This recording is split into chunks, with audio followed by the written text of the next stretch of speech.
Hello again, everyone. Edwin Learnard back once again. In this YouTube astrological segment, I'm going to be talking about the April 22nd, 2020 new moon in Taurus, part 1 of 2. And first of all, as far as a new moon goes in astrology, basic meaning, it can often be about a new start.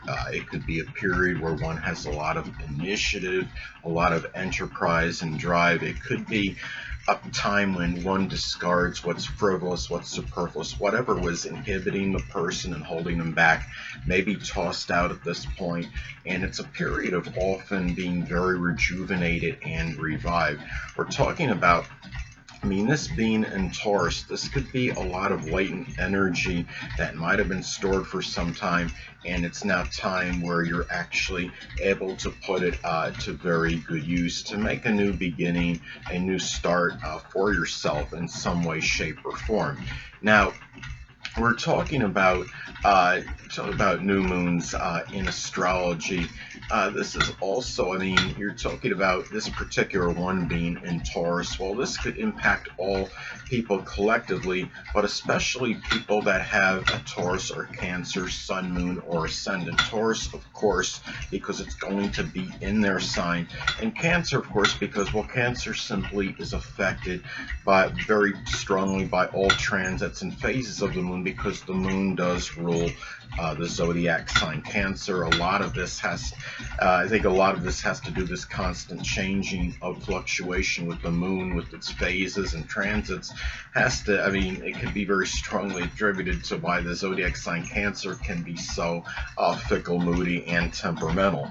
Now, and especially for Taurus, if this is making a conjunction to one's Taurus Sun, Moon, or Ascendant, it could have an especially powerful impact. It could be very intensified and amplified. So anyway, well, given that this is in Taurus, this could be a new start for many in terms of having some kind of stability. Say if this falls in the second house in one's natal chart, it could be a period where one starts to have some kind of financial stability, and especially if this is like making a good sextile or trine to one's Jupiter, which is prosperity, or Venus, which of course is money, or even a conjunction to it may help. It could be a time where it's a new beginning for many of steadfastness, of loyalty to a certain situation or sector of life, and a lot of that, of course, is predicated and dependent on what house it falls in one's natal chart. If it falls in the third house, it could be a new period of steadfastness and loyalty in one's communications or matters with siblings, cousins, neighbors. It could impact may have something to do with local transportation. It could be running errands for people or carpooling, putting people in friends you may know in your vehicle to help them out and save money on gas or what have you, and get them to work, as an example.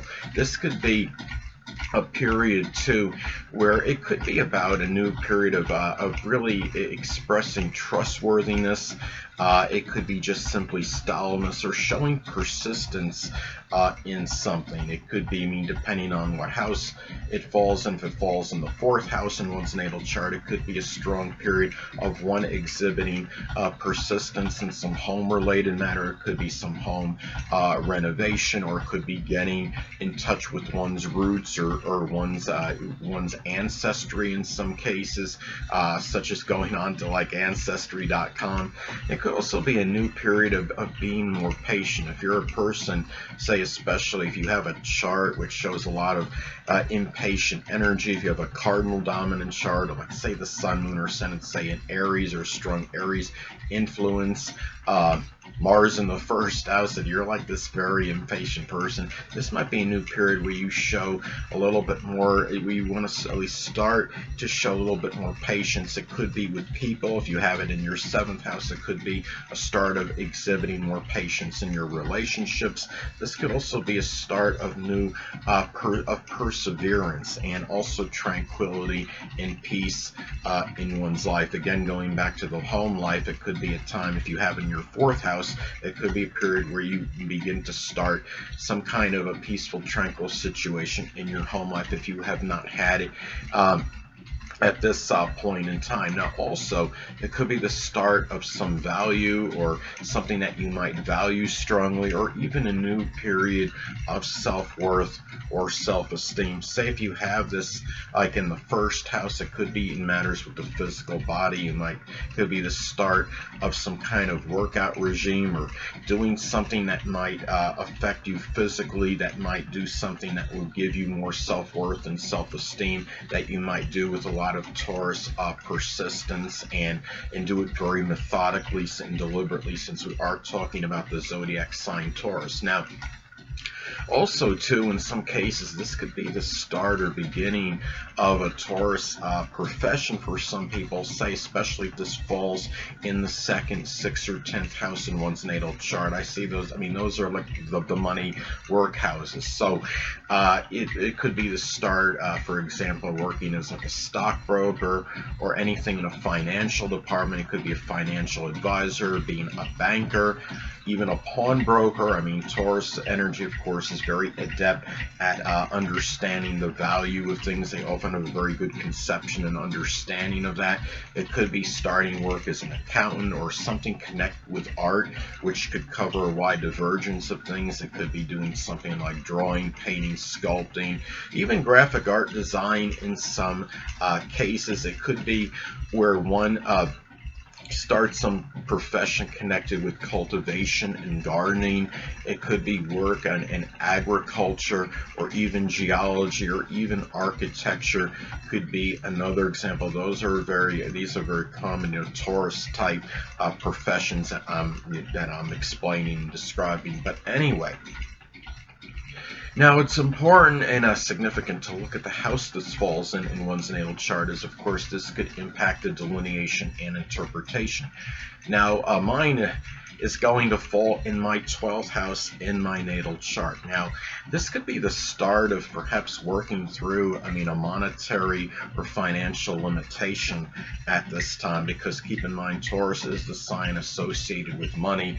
12th house, of course, governs restrictions and limitations. It could be a time where I begin this energy, to use this energy to work through this, perhaps with a lot of patience and perseverance, or even just persistence at this time. Or it could simply be some new start in some kind of 12th house matters, such as like the metaphysical, which can include astrology, perhaps another astrological project I may begin at this time, because of course I'm already an astrologer. But you understand what I'm saying. This could be a new endeavor or some project that I might embark on that could be connected with the metaphysical, which includes astrology, and doing so in a very methodical, deliberate, Taurus-like manner. And also too, this could be a time where I might begin to focus, because remember, the sun is involved in this as well strongly, because when you have a new moon in astrology, of course the sun is in the same sign, and it's conjunct the moon at the exact point of the new moon. So, and the sun is about our focus and attention. So this could also be a focus and attention on could be some limitations for me connected with self-worth and self-esteem. And interestingly enough, this is going to make a very tight sextile to my natal Mercury in Cancer, which my natal Mercury in Cancer falls in the 2nd house. And this could be a time, because, and getting to that, I wanted to say that it's also important to look at the aspects that makes the points in your chart, as of course this could impact the delineation and interpretation. Mine again is going to make a sextile aspect to my Mercury in Cancer in the 2nd house, and this could manifest perhaps in just being able to articulate my feelings very well, because remember, we're talking about the moon and being involved, the moon in Taurus, and Mercury is about our speech, our diction, being able to articulate. And it could be about my feelings regarding it could be self or self-esteem issues, since we're talking about the moon being in Taurus, and limitations with that, given that it does fall in the 12th house in my natal chart. And in fact, it's Mercury in Cancer being involved, being able to extemporize in speech as well, as far as this goes. And also too, I think there's a connection with the fact that you look at Mercury in Cancer, their mind, can be dominated by issues with safety and security, and I think that might be understanding that might be playing a role in some kind of financial limitation, which of course could be acknowledged. The fact that I'm having a transit new moon in Taurus in the 12th house of limitations, and I think the way this could manifest is that maybe I get an understanding of how one may be tied into another, because my mind may be dominated by what is simply safe and secure, and being able to communicate the fact that that there are some limitations, maybe monetarily perhaps connected with this, and be able to communicate those thoughts, those feelings on that at this time. So those are that is a way I think this could manifest and pan out for me. Now, let's say another example. Let's say this falls in your first or your sixth house in your natal chart. This could be a time where maybe there may be some kind of new Taurus health-related matter might occur at this time. Since we're talking about just a new moon, we're not talking about lunar eclipse or supermoon. It could be something more mild. It could be something just some general throat neck issue. It might be some kind of strain or some kind of just general pain there, or it could be just like getting a sore throat or getting a cold or a cough at this time. Those are some ways that that this could manifest or pan out at this time. But anyway, hold on a moment, people.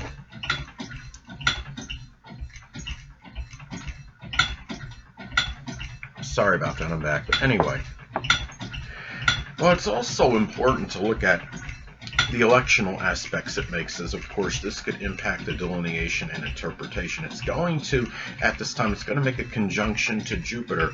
So the fact that you're having this, I know to some degree it might manifest in very chaotic emotions at this time. The fact that it's hitting going to be conjunct Jupiter, but I think on a positive end, since the sun is involved and the sun is about our focus and attention, it could be on the focus on one's financial future, because Uranus, of course, is the future. Taurus can be about money, and doing so with a lot of latent stored energy. Keep in mind that we're coming out. I mean, many of us have dealt with this coronavirus situation, and because of that, people have been prohibited to come out of their. Many people have been prohibited in terms of coming out of their house at certain times. So this indicates a lot of perhaps latent and stored energy at this time, and you may see some people in some places being actually able to come out of their homes a little bit more than usual. There may be more of that focus on one's financial future, but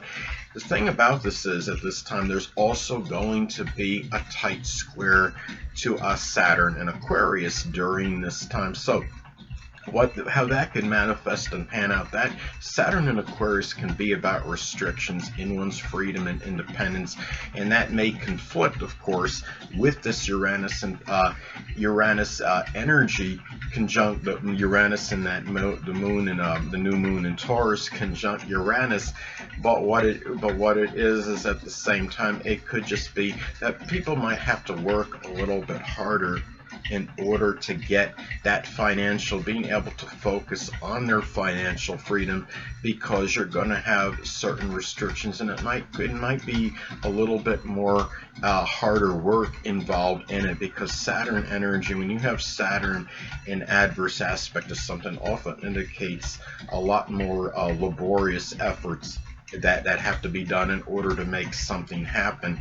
And the thing about this is I can understand why things might be a little bit harder for many at this time, especially for some people that may have been out of work for a certain period, maybe perhaps attributed to this coronavirus pandemic that is going on. So those are some ways, again, this could manifest and pan out. So anyway, people, well, that'll conclude this YouTube astrological segment for part one of my new moon in my take on the April 22nd, 2020 new moon in Taurus. And stay tuned next time, where I'll be giving you part two of my take on the April 22nd, 2020 new moon in Taurus. Until next time, people, Edwin Learnard saying stay well.